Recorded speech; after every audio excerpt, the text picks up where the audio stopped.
I don't know how to stop the track. I've lost the play pause button. Hey folks, how you doing? Nick Jennison, it's the Monday Guitar Show. Welcome aboard. We are down at our London studio today, filming some content for you guys to go into the Lick Library membership. I'll tell you all about that in just a little bit. But first of all, welcome on board. We're doing the thing that we do on Mondays, which is hang out and talk about the guitar. And today, I have moments before we started rolling the stream, rediscovered my love for the wah pedal. I'm playing through James's quad cortex today. James, our cameraman, he's of course operating all the tech today. Everybody say hello to James. But yeah, I'm playing through James's QC today, and he's got a wah set up for me, and it's like, oh, that is too much fun. I forget how much fun wah pedals are. So yeah, if you'll excuse the wah histrionics in the intro, there was lots of notes, wasn't it? And that's not really what we're here to talk about. We're here to talk about chords. Specifically, we're continuing our streams that we've been running all month on the topic of playing better chord progressions. Now, when I say better, what I mean by this is playing more interesting chord progressions today. Chord progressions that are different to the norm. Because in our previous few streams, we've looked at chord construction. We've looked at what goes into making a major chord, a minor chord, a major 7 chord, a dominant 7 chord, a minor 7 chord, a minor 7 flat 5, a diminished chord, a 6/9 chord, whatever chords you want to talk about. We've done all that stuff. We also did some analysis on some very common chord progressions last week, where we discussed the 4 chords of the Apocalypse. We discussed 2-5-1s, how they operate.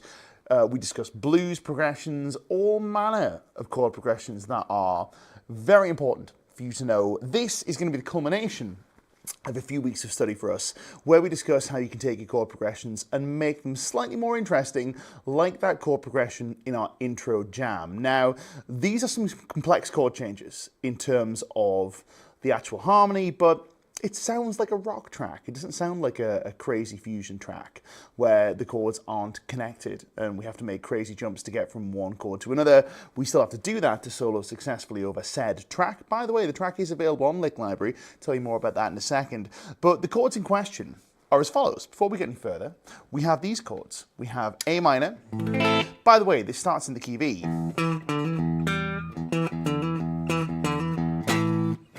But for the chorus, if you want to call it that, we've A minor, G6, F sharp 7, F sharp 11, I digress, F sharp dominant 11, very interesting chords, the Alex Lifeson chord, and then F major 7 sharp 11, which is a Lydian chord. That progression times 2. And then we have a line cliche, which goes A minor, E7, C, D, and then B7 to hint Phrygian dominant. More on that in a second. Those are the chords in case you wonder what's going on there. I'm going to show you how to write chord progressions like this today. So before we do that, I'm going to do two things. I'm going to tune my guitar and we're going to say hello to our regular viewers. But if you haven't done so already, or if you're new here, don't forget to hit the appropriate YouTube buttons down below and consider going to our sponsors, which are, of course, as usual, it's all the way over here, licklibrary.com for lessons. Any kind of lessons you can possibly imagine, we got them. Guitar Interactive Magazine.com for news, reviews, interviews, anything that's not a lesson, basically. Anyway, let's say some hellos and we'll get on with the show. The first through the door was Larry Warren. Larry, it's good to see you. PJ is here. Response Audio is tuning in. Looks like we are in the gap of time changes again. We are indeed. We're in that strange little zone between when your time changes and when our time changes. It's coming for us. Time changes come for us all. Marcine is here. Mike Seedorf's here. Sacred Godslayer's in the house. Mark Crandall's here. Helmet Strap says, hi all. Does this happen to anyone else? Just finished learning solo and was playing it perfectly for a few weeks. Tried it again yesterday and tonight and keep fluffing it. So annoying. A very interesting question. So I'm going to start that up because we're going to come back to that later on when we start answering questions. If you have questions, by the way, drop them down below. We'll get through as many of them as we can. Fog Cornish is tuning in, playing a Jackson Soloist SL3X Orangey. Very cool. Nice. Sounds like a really cool guitar. He said goodbye to his Dinky Pro last week. Oh, that is a shame. Very sad, but had too many and it wasn't getting the playtime it needed. You know, someone is going to love and cherish that guitar. So I think you've done the right thing by letting it go to a new owner who's probably going to really, really enjoy it. So yeah, it's a good choice, I think, man. Good choice. Nick Harrison's in the house. Lovely to see you. Our friend Neck. That's a great. What is this username? Neckaneck12. Good evening to Nick and everybody who joins. Great username. Thanks for coming on board, man. I don't think we've seen any comments from you so far. If we have, I digress. Either way, I'm happy that you're here. Cranker Tom is tuning in back home in Germany from his travels. It's all over the place. It's our friend Cranker Tom playing his SE Tremonti. Very cool guitar. Nick's Corsair S1 Tips says, evening all, great to see you. Catmandu 1962s here playing a Les Paul traditional Ergo. Hogs in the house, playing his #1 guitar, which is a Gem 70V. Super cool, very cool guitar. Vil S is tuning in playing a Gretsch, very interesting. Steve Luth is here, Kate Strange is here, Steve is playing his JP17 Purple Nebula. You guys got some nice guitars, let me tell you that.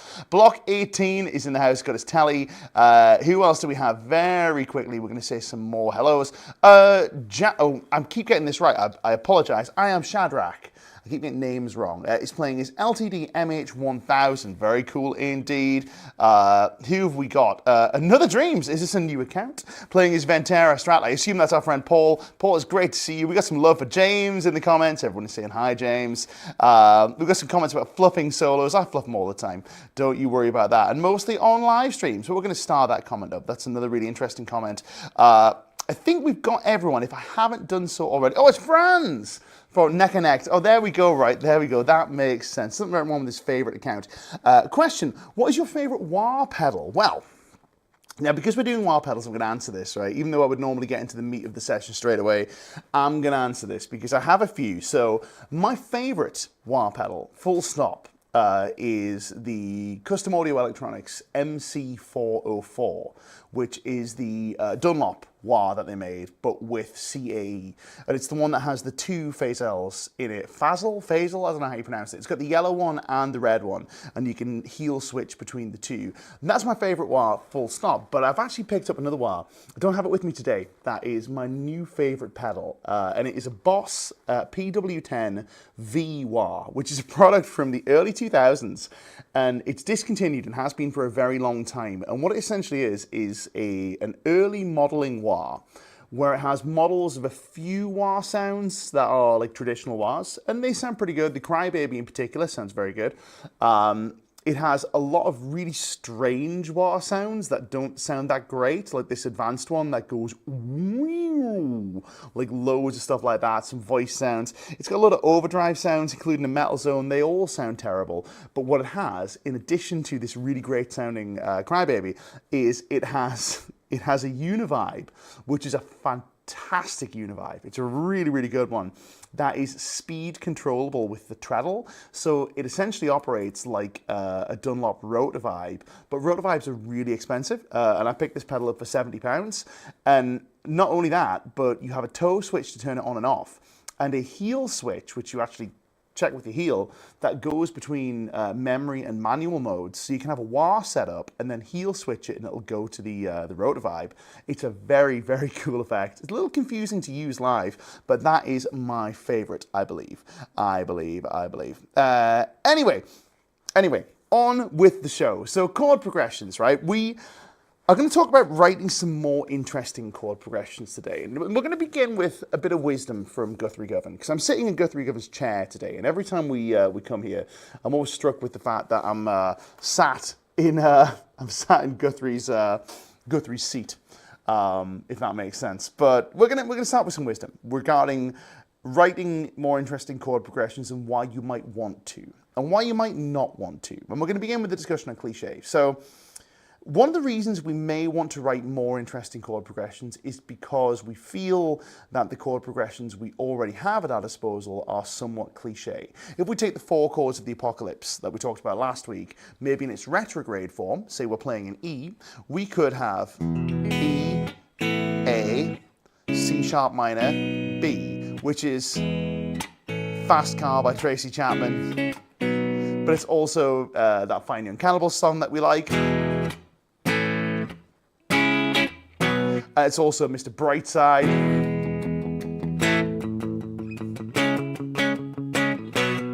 In a variety of different keys. You can imagine the synth line. Cliche is not always something to be avoided. And this is the Guthrie wisdom, where he said that cliche, nothing ever became cliche because it's bad. Say that again. Nothing ever became cliche because it's bad. Maybe we stop liking things because they're cliche, but it doesn't mean that the thing itself is bad. I have fallen into the trap for a very long time with my own writing of deliberately avoiding anything that could be construed to be a cliche chord progression. And in doing so, I've kind of thrown the baby out with the bathwater with a few songs, and I've had to be reined in by my band members who, or bandmates rather, who maybe have better heads on their shoulders, let's say, or maybe don't have such a vested interest in not writing cliches and just want to write good sounding music. So the reason I bring this up is I don't want you to feel like chord progressions that are not the norm are inherently better than chord progressions that are the norm. But even still, we're going to get into it. And the first place that we're going to look is we're going to take a look at including chords from scales outside of the one that we are drawing our harmony from. Let's begin with a very quick refresher on major scale harmony. So we're playing an E. We have as follows. This is what's available to us. We have an E, and we have all the notes of the major scale with all of their relative chords attached. Major, minor, minor, major, minor, which is also dominant, minor, half diminished, major. They're sevenths, major 7, minor 7, minor 7, major 7, dominant 7, minor 7, the aforementioned half diminished, major 7, etc. There are all of these chords that sit in between the ones we just played that we can draw chords from. We do not need to limit ourselves to just playing chords on the notes from our relevant major scale. There's nothing wrong with this including a chord. If we take these ones up here, say we have B, C sharp, minor, D sharp half diminished, there is a perfectly good note right here, which is C, and a perfectly good note right here, which is D. There is nothing wrong with choosing those chords to include in amongst the rest of our chord progression. Let's do some power chords on those chords.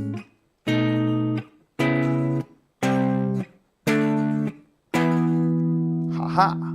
We've ended up with a very triumphant chord progression, which sounds a little bit like Super Mario, if that makes sense to you. We won't get too far into this just yet, because I'm just going to introduce some ideas. These are an example of what we might call a borrowed chord. And we're going to come back to borrowing chords from notes that aren't in our parent scale in a second. But this is to serve to highlight that your chords don't always have to come from your parent scale. Now, we can borrow chords from all sorts of places, but the important thing is we don't actually need to know where they're from. We do not need to have some idea of where the chord is coming from in order to use it. We can start with just finding a cool sound, and then we can work out where it's from later when we try and do some stuff with it. We try and write a melody, or we try and improvise over the top of it, for example. We can start with just going, what if we go here? And sometimes you will come up with some genius. Let me show you an example of a chord progression that I skinned, borrowing chords from another very common chord progression. So I took this chord progression, which is the 4 chords of the Apocalypse, minor version, in the key of C.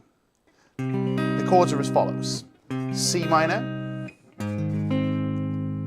A flat major, E major,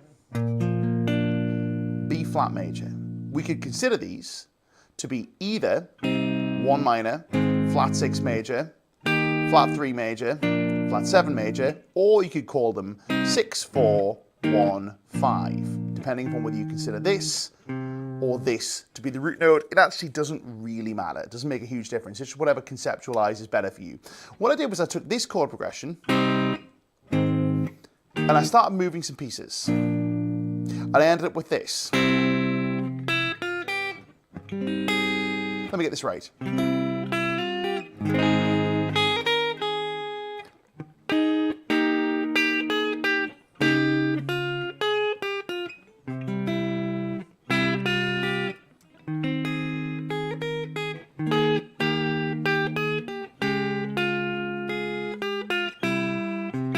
Some fun voice leading.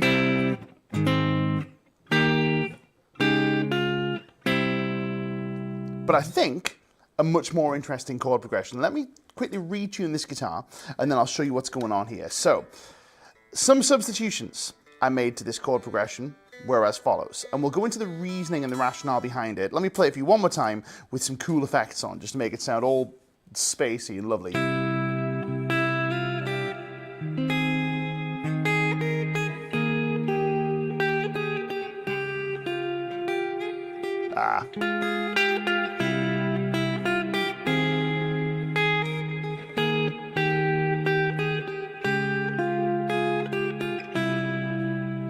I think that's a very cool chord progression. Now, the progression is as follows. Rather than C minor, we have C major. A flat major stays the same. E flat major stays the same. Rather than B flat major, we have a D flat Lydian chord. I'll explain what that all means in a second. So this one's different. That's the same. That's the same. That one's different. Here what I've done is I've taken my chords and I've taken the C major chord and I've changed something about it, the C minor chord, and I've changed something about it to turn it into a C major. Why have I done this and what have I done? Well, let's get into that. This is the first of an example of what we're going to call chord substitution, which is where we can take chords and we can substitute them for other chords that are related by varying degrees of closeness to the chord in question. Now, this particular chord substitution that we're doing is one that you might call common tone chord substitution. Now, I'm going to abuse these names because these names have meaning in certain styles of music and certain schools of musical thought, like jazz, for example. But we're not playing jazz. Or I'm not playing jazz, I'm playing rock music and pop music, so I'm going to use this stuff pretty liberally. Now, the chord progression in question here, I've taken C minor, which is a triad in this instance. I'm playing C, G, C, and E flat, and I've retained 2 of these notes, the C's and the G's, and I have substituted the E flat for an E natural, which gives me E C major. This chord progression is still broadly speaking in C minor, but this first chord is hinting at major. Now what this gives me is this movement.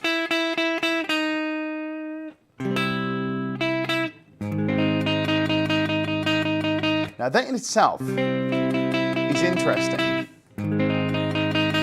This movement from E natural to E flat. That is a movement that the listener doesn't expect to hear at this point in the chord progression.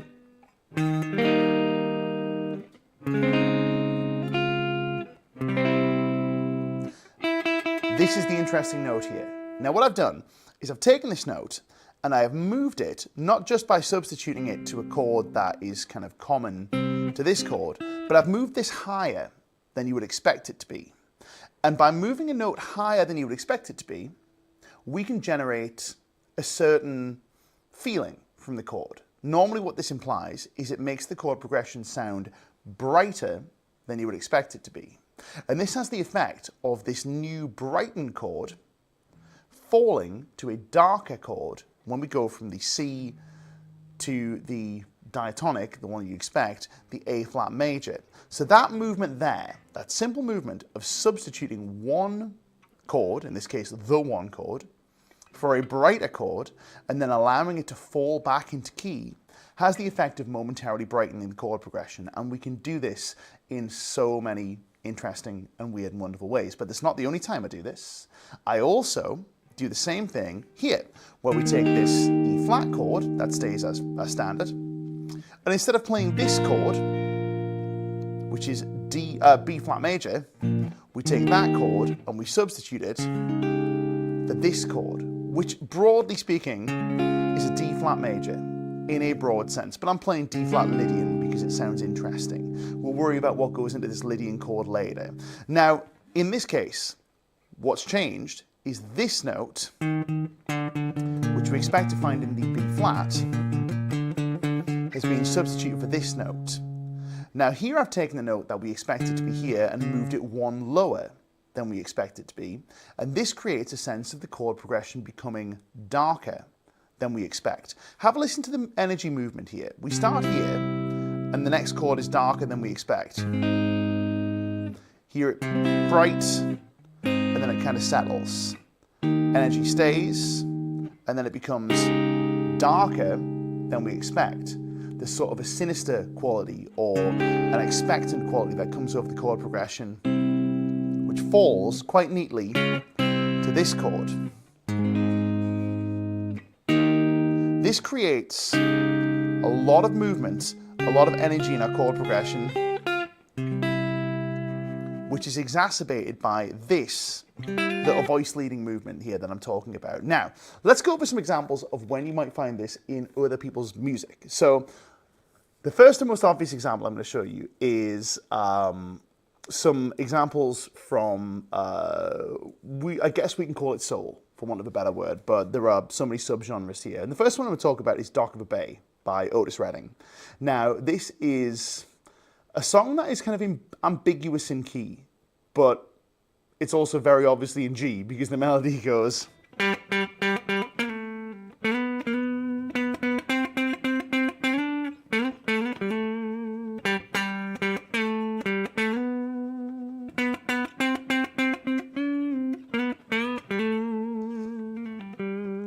Obviously resolving on this G, but the chord progression is as follows.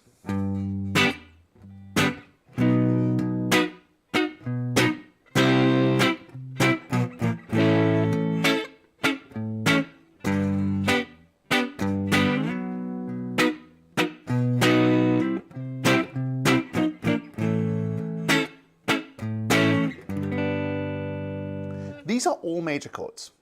Now, this chord progression is in G. We should expect the following. G major, on chord 3, B minor, maybe minor 7, C major we'd expect, and then A minor. Knowing what song we're hearing, listen to how wrong this sounds.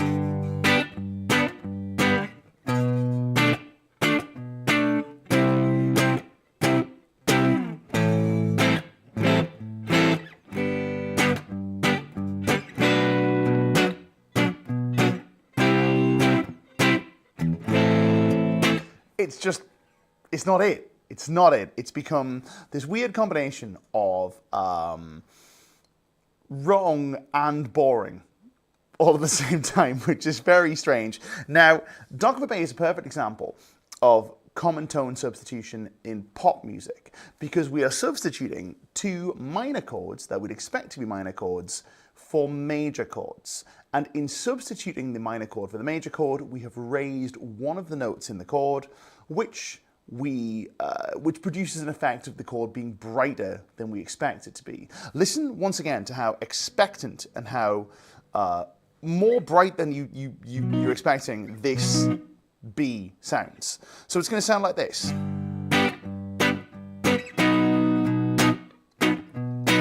It's so bright, right? That is like the sun shining in your eyes, bright. It's like hide my eyes kind of bright. Same with this A major. It sounds warm, and it sounds kind of like a warm glow.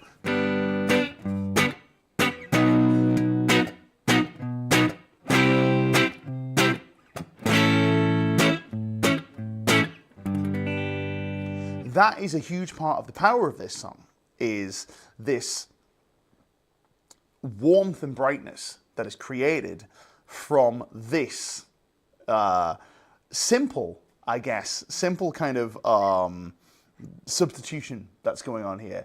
Now, this hints at a bigger type of substitution, which is what we might call secondary dominant substitution. Now, this is where I'm going to start abusing terms, because a secondary dominant substitution, in its truest sense, is we are including a dominant chord to create a 5-1 resolution somewhere, but we can actually abuse this in pop music, and we can do some kind of bastard child of common tone and secondary dominant substitution, which basically entitles us to make any chord dominant, is what I'm trying to say. You can take any chord, you can make it the dominant chord. That's basically it. Now, I'll give you some more examples of this in a second, but basically in pop music, in rock music, just take any chord you want and make it a dominant chord, and it will have an interesting effect, because dominant chords are themselves tense sounding creatures. So if you take a chord and you make it a dominant chord, it will become tense. We'll worry about this question later, which is from our friend John McGee France. What do I do about soloing over this? Well, we'll get to that, my man. We will get to that. It's a very good question. We'll get to that. But anyway, yeah, taking any chord and making it dominant. A dominant chord where we don't expect to find one will either have the effect of darkening a sound if we expected that chord to be major 7, or it will have the effect of brightening the sound if we expected that chord to be minor 7. And you do not need to play the 7 for it to be implied dominant. Remember, a dominant chord is a major triad with a flat 7 attached to it. So we could take a look at Dock of a Bay and consider these B and A majors to actually be 7th chords. And we could consider this.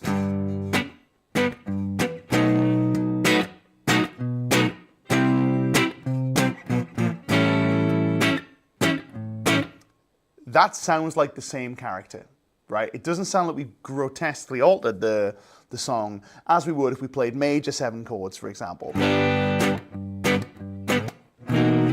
I'll go again. Oh, it was so wrong, I thought I played the wrong chord.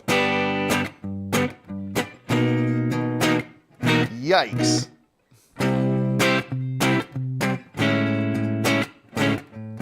mean, that works, it's a fun thing, but it's no longer Dock of a Bay. The point with this is these substitutions where we insert a major chord where we don't expect there to be a major chord usually imply a dominant substitution, a dominant chord substitution.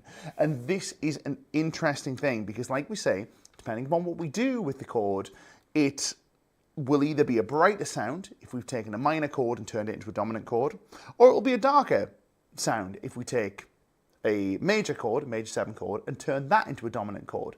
Let's take another look at a chord progression where we have a dominant chord that we might not necessarily expect to find it. So let's take the progression, whichever song you prefer, whether it's Forget You or it's F You, by CeeLo Green, right? We're not going to swear on the YouTube stream just yet because we'll get demonetized and it won't reach as many guitar players. By the way, consider sharing this stream with your guitar playing friends if you're getting some use out of what we're doing today. Anyway, progression is this. It's in C major. I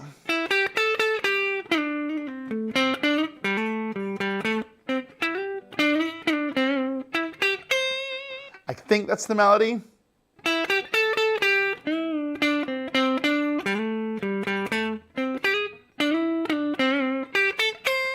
That's the one. Chord progression is as follows. We're in C. It's very obviously in C. The melody is all from C major pentatonic. What do we get? C, chord 2, D7. It's supposed to be D minor. We played D7 instead. What have we done? We've taken this note and bumped it here. Then we get F major, C major.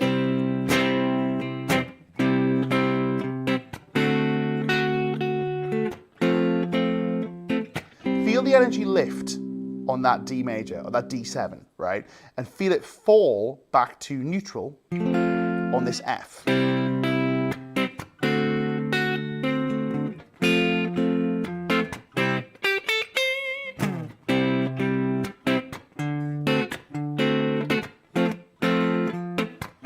Another great example of the same chord progression in the key of A is Stay With Me by the Faces. Now, if we take two parallel chord progressions that exist very similar to each other, there is Stay With Me and there is What's Going On by Four Non Blondes, right? What's Going On is diatonic. It is A, B minor, D, A major. Where's the melody? I don't know what the melody is. Yeah, I'm not going to try and play the melody. I can't remember exactly where it goes.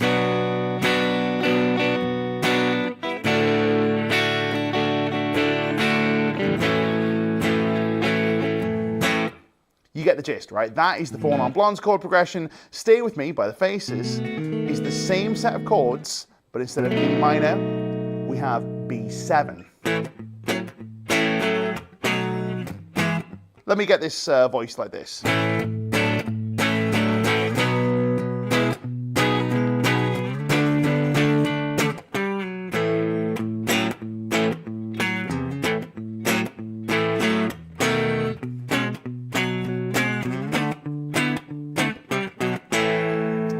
It's an interesting chord progression because this and this are not diatonic to each other. So the energy lifts,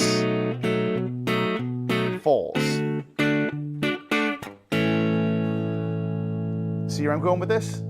That is another example of what we're talking about here, where we can take chord progressions, we can lift something, we can push something down. This is a way of creating energy and movement inside your chord progressions. Now, we might talk about where we're borrowing these chords from, because there are some obvious places we can get them from, but that is the example, for want of a better word. We are pushing some things up, we are pushing some things down. Let's take a look at another chord progression that follows a similar, but somewhat, yeah, I guess a similar route. And we're going to take the progression Creep by Radiohead, because this has another interesting substitution that we haven't talked about yet, which is substituting a chord for a minor chord where there isn't supposed to be a minor chord. We'll do this in the key of E. I'm not actually sure what the original key is, but I'm going to assume it's E. Now, the chord progression is in E major for the bulk of it. And we would expect the chords being this to be E major, G sharp minor, and A major. But that's not what it is. The G sharp minor is substituted for a dominant chord. We've already talked about what's going on there. What have we done? We've taken this note and we've pushed it north. In this case to an inconveniently named B sharp. It's not a C, it's a B sharp. We've taken our B and we've pushed it up to a B sharp. So it's E major, G7. Do you feel that lift, that tension that comes from this chord, that lift in energy? And then we go to the A major, which we expect, and here we go to A minor, which some people have called the John Mayer chord, but I always think about it as the creep chord. What's going on here? Well, we've taken this note, which was a C sharp, we've pushed it down to a C. This is interesting because the same note is providing us with two different energy functions here, right? And by energy, what I mean is not some kind of airy-fairy thing, it's just how we experience the chord, how we experience the vibe of the progression. So, once again, the same two notes, right? We've gone from B to B sharp, we've gone from C sharp down to C natural. This iteration, where we've pushed a note up, brightens. This iteration, even though we're using the same pitch, this iteration, where we push the note down, darkens. Take a listen to this.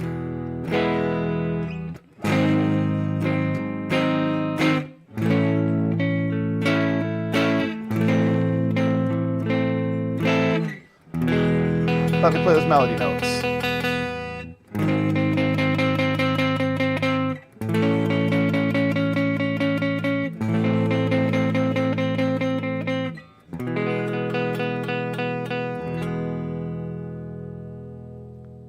And so on.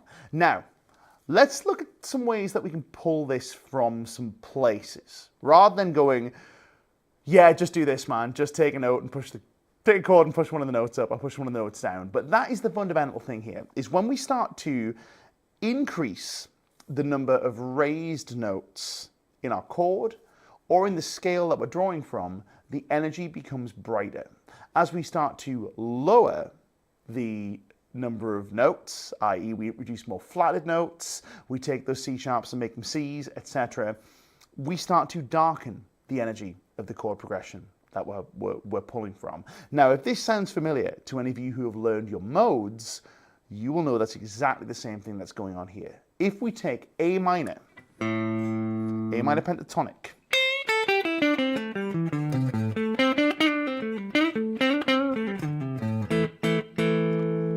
and we introduce these notes,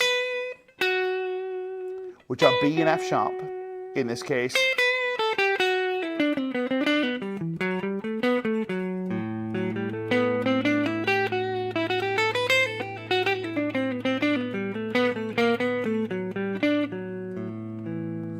we get a sound that we might call Dorian.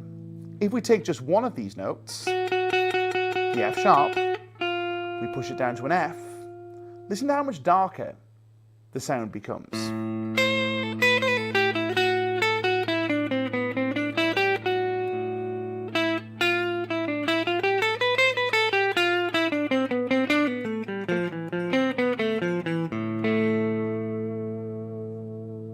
Did you experience that darkening of the sound? You should have. Now, a great example of this in melody is the melody from Eleanor Rigby, which is a masterpiece because, of course it is, it's the Beatles.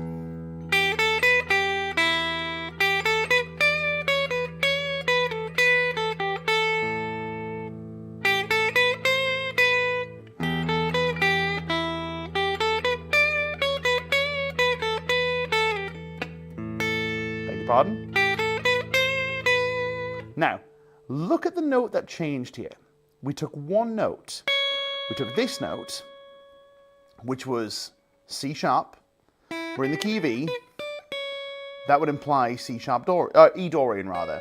We took this E Dorian note, we pushed it down one semitone to imply E Aeolian, which darkens the sound of the melody, darkens the sound of the chord progression.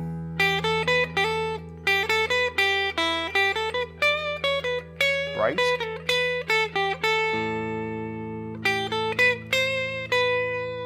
Let's express that as chords. So let's take E minor,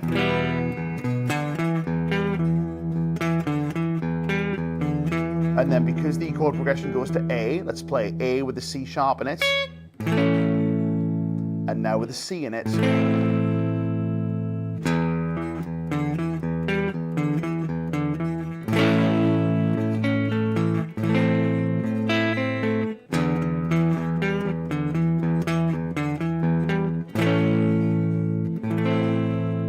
How many times have you heard that? It sounds very much like Eleanor Rigby in terms of what's going on here. It's some E, we're cooking away on pentatonic, we reduce Dorian for some light and Aeolian or some shade. This will be hinting at, or it is hinting rather, at somewhere we can start to pull these additional notes from, or these additional chords from, which is pulling from our modal scales. Now, a very obvious place to do this is to pull from the major chords from our modal scales, specifically the major pairs. Now, the major pair is what happens when we have two major chords that are back-to-back. In the key of C major, for example, our back-to-back major chords are F and G. And we can trace this through our modes. We can trace it through to Dorian, for example, where the back-to-back major chords are flat 3 and 4. So 4 major is something I can introduce into a minor chord progression to pull from Dorian. So if I'm playing something that's minor, let's say for example I'm playing this.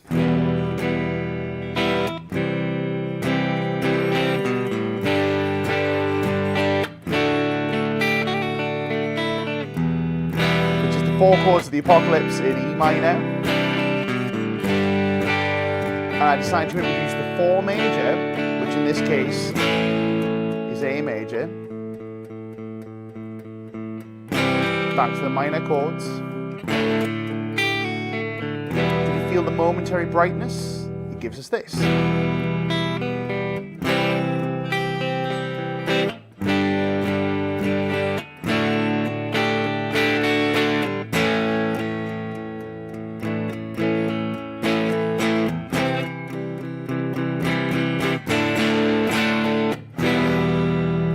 Feel that energy lift? That was an example of a borrowed chord from E Dorian. Let me show you another example of this with some heavy gain on, right? Watch this. We're going to play the same thing. Ooh, it's getting a bit hissy. We're getting the same thing where we're playing E minor, C, and then I may go to D. But what if instead of D, I went to A major? And what if I expressed A major like this? As the major third and the root above it, we start to get some Megadeth chords, which is this.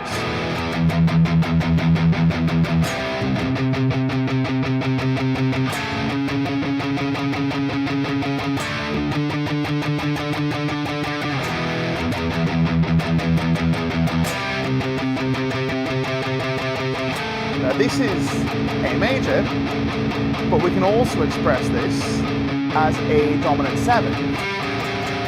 Which is this. That sounds like a tritone, but what it's pulling from is this, which also hints Dorian, which is why when we solo over this,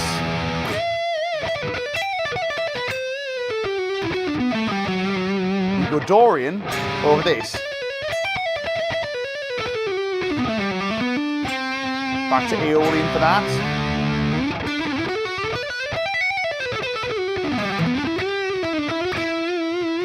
Man, this guitar just rips. We're playing chords today, but it just wants to be ripped upon. So that gives us this.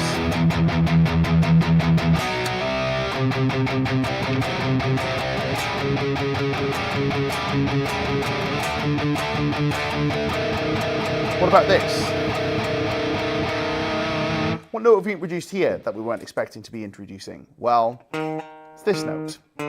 We took this D note, we pushed it one higher than we expected it to be, which is, in this case, a D sharp. That's pulling from something else as well. What if we took our Aeolian progression, or our Aeolian scale, which is the natural minor scale, we found this D, which is the 7, and we pushed the D to a D sharp. What have we done? We've made a sharp 7. What does sharp 7 give us in natural minor? Harmonic minor. So we've created a harmonic minor chord. And what have we ended up with? This. Still Aeolian. Dorian. Aeolian. Harmonic minor. What if if we wanted to pulse from a darker place? Because we're currently increasing the energy. You'll notice that every time we introduce these chords, the energy lifts, the tension becomes more because it's brighter.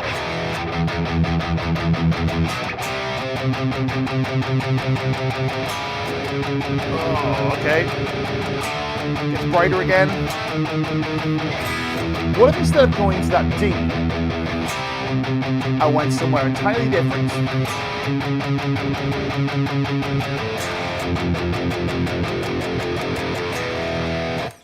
What on earth did we just do there? Well, we just went to an F.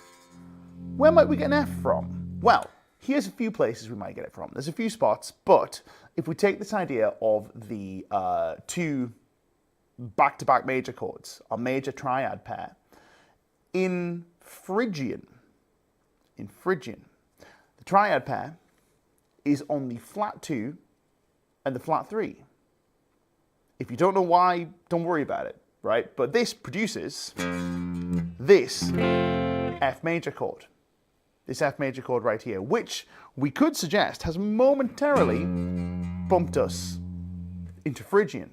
Now we know that Phrygian is darker than Aeolian. Let me demonstrate. I'm going to play this again in A minor. A minor pentatonic. If I play this as Aeolian.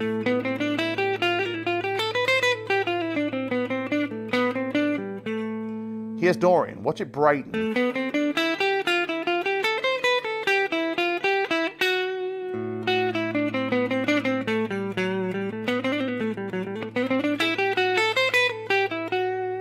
Watch me go to Aeolian again, it'll get darker.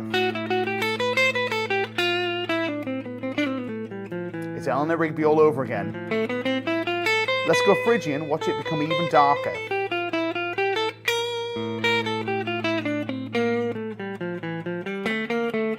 Aeolian. This jump from Dorian to Phrygian is quite a profound jump as we run from here to here to here. Profound jump because not only have we moved this note down to here, this note down to here, the equivalent's an E. We started with this. We found our way here. And then we flattened this note and this note.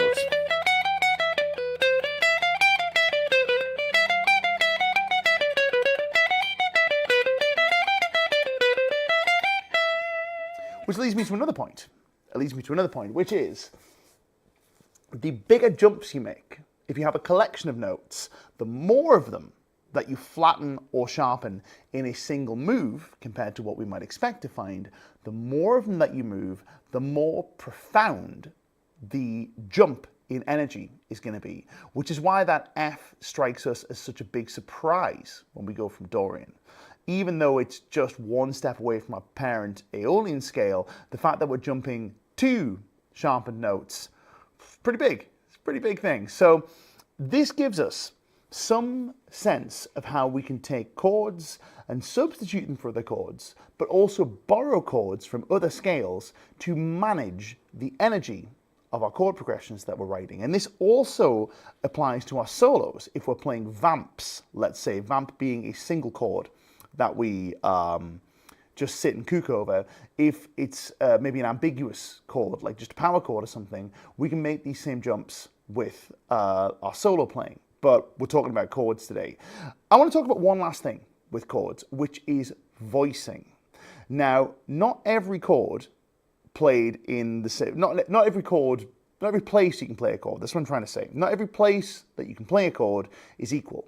Let me show you an example from my own writing. Right now, this is a chord progression that from one of these songs that I've got slated to release. I'll release this one day. I've got a whole load of music that I've written, and I'm going to release it. I promise. Probably next year, I would imagine, because that's not far away now.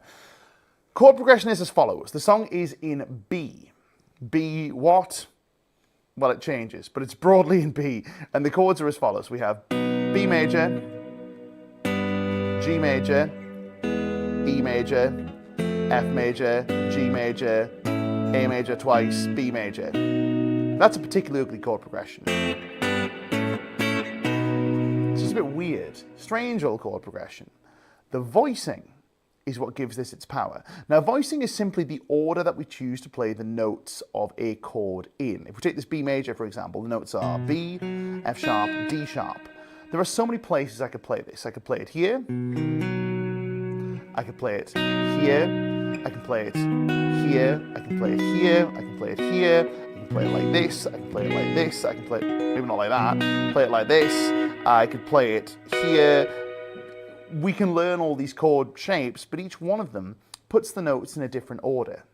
Now, by putting the notes in a different order, I can take this chord progression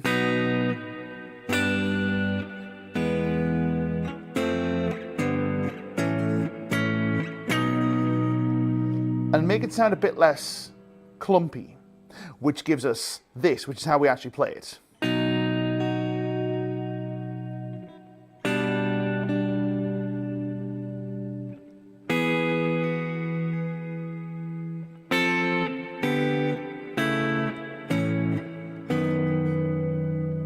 I'll show you that again.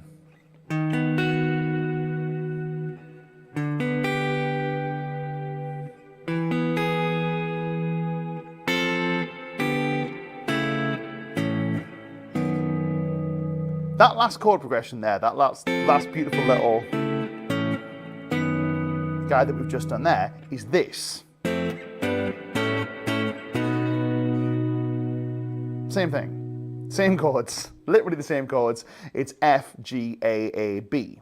The difference is, we're back on the spread triads, as Cranker Thomas rightly pointed out. I like some spread triads, but the difference is, instead of just rattling through these chords in the order they occur, I have voiced it so that the chords seemingly descend in terms of pitch, even though the notes in the chords ascend. So instead of playing this, where it goes up as we move through the letter names, here the letter names go up, but the sound of the chord goes down. This is just one example of what voicing can do for your playing and for your chord writing. These chords themselves are not the interesting part. The interesting part is the voicing, which is a big part of writing better chord progressions. So consider how you voice your chords and how the chords flow from high to low and how that matches the energy of what it is that you're trying to play. Folks, we've waffled at length about writing better chord progressions. I will encourage you, if you haven't done so already, consider watching this again on the replay. It's going to be available on the YouTube channel for some time because there's a lot of stuff to digest here. And also, don't forget that you can check out our previous 2 streams on chord construction and also on analyzing common chord progressions. There is a thread here. If you go through all of them, you will go from how do chords go together? How do you build these chords that you can use as substitutions? What are the foundations that we build upon? And what alterations can we make to them to write better chord progressions?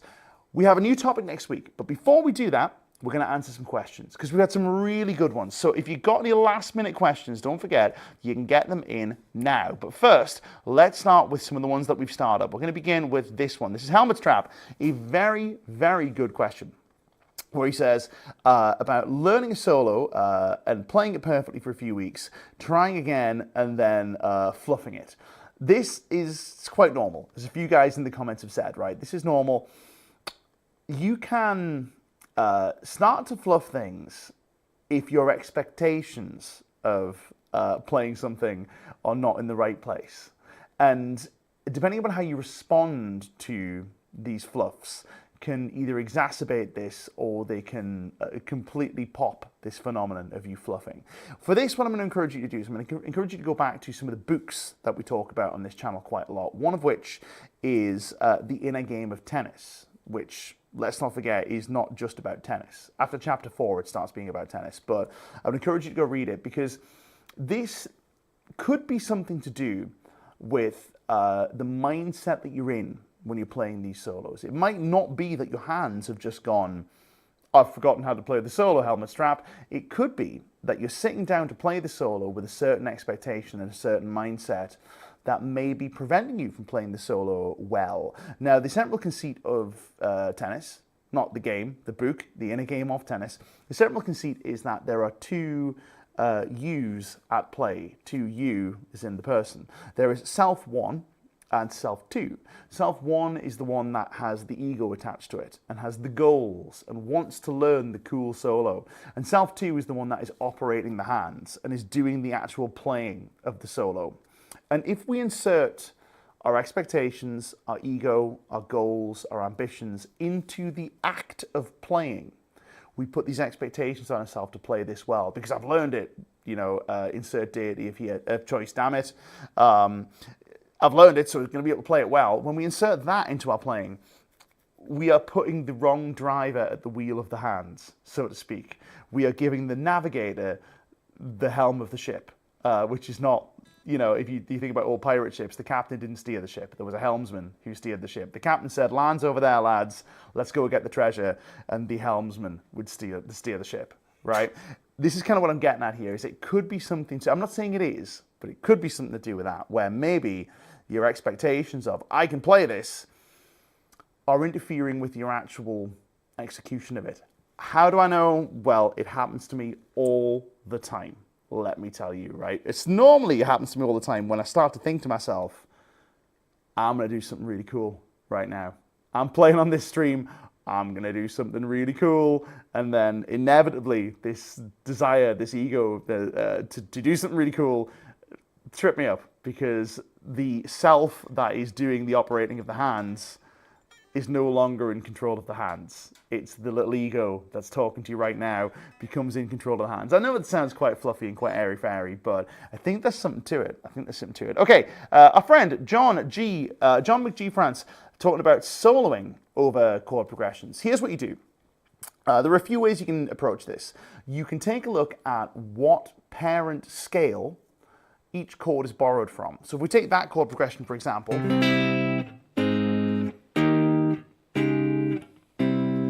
consider this broadly C minor, this being pulled from C Aeolian, and make minimal alterations to attach each of these chords. We could take this chord and go, what is the nearest scale to C Aeolian that I can play to actually catch this chord? You could play C Mixolydian over this.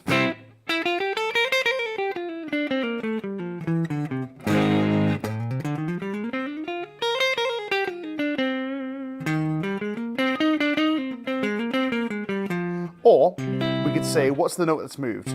It's Aeolian. I'm just going to move that one note, which would give us contention over the name here. I think about it as Aeolian dominant, because it's a name I first learned in Joe Satriani's Guitar Secrets, and to me it sounds like Aeolian with a dominant thing. What it is, it's Mixolydian flat 6.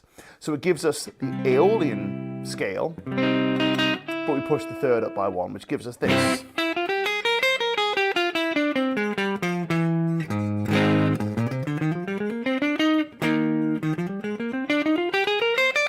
And here, we can think about that as coming from C Phrygian. Or we can do the other strategy, which is we treat each chord that is not diatonic as its own island.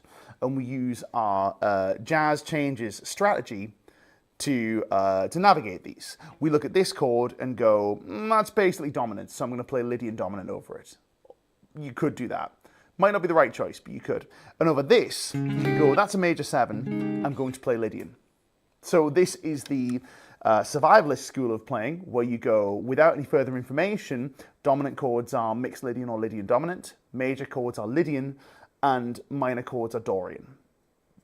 That is another way of doing it. So you can either calculate where it's coming from, or you can just play over it as if you were playing over fusion changes. Either might work.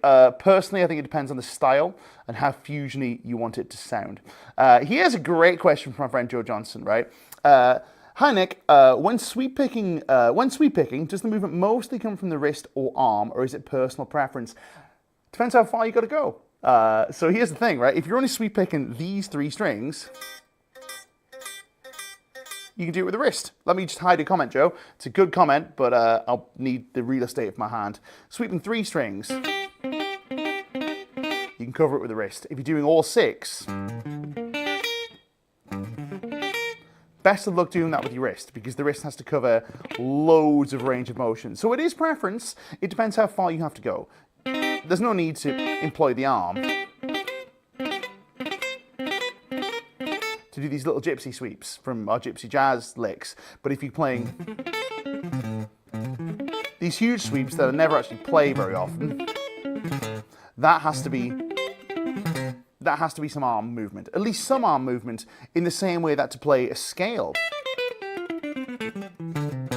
requires some translation of the arm. Otherwise you end up in this position when you get to the other end of it, or this position. It's not very comfy. Yeah, we need some movement. It's basically, if you're covering lots of strings, the arm has to get involved, I think. It's a very good question though, Joe. Very good question, and one that maybe people want to give binary answers to, when the answer is actually, it depends. It's the least satisfying answer, is it depends. But it depends. Folks, we've run out of time. Don't forget, this resource is available to you for a while yet. But in return, what I would ask you to do is, if you are going to rewatch this, which I think you might need to, is don't forget to subscribe to the YouTube channel that you're watching on, and give the video a thumbs up, share it with your guitar playing friends. Costs you nothing, helps us keep making these streams. Now, if you're not already, consider subscribing to the Lick Library YouTube channel, which is where this is being broadcast. You may be on the Guitar Interactive Magazine YouTube channel, consider subscribing to that too. And if you're on one, consider subscribing to the other, because we put out great content on both channels. And don't forget, you can also go to, where is the thing? It's over here somewhere, licklibrary.com, where you can sign up for so many lessons, it's not even funny. So many lessons, more than I think anybody else, so many lessons that we had to create guided learning paths, because there are so many lessons. And we had to implement coaching, not to teach you the guitar, but just to teach you, hey, these are the lessons for you. So we offer those services too, right? Anyway, don't forget to go there. You can sign up for lessons. Go to guitarinteractivemagazine.com for news, reviews, interviews, all that good stuff. We're back next week, which is next month, with a whole new topic. In the meantime, happy composing of your chord progressions. Now we know what's going on about this crazy Joe Bonamassa style backing track. I'm going to play over the top, see if you can spot what's happening. A quick reminder, the changes are as follows. It's in E minor, we have A minor, G6, F sharp 11, F major 7 sharp 11 times 2. Very common progression. And then we have line cliche, A minor, E dominant 7, C, D, implying Dorian, where it wasn't before, and then B7, which implies B Phrygian dominant, or E harmonic minor, which takes us back to the E. It's an interesting progression. Quick one from Mal Riley. I absolutely do not mind that at all. I would love it if you did. So if you want to post some links, you want to share this in some guitar playing groups, please do. Be my guest. I'd love it if you did. We're going to play this chord progression, and I will see you guys next week. Take care of yourselves. Bye for now.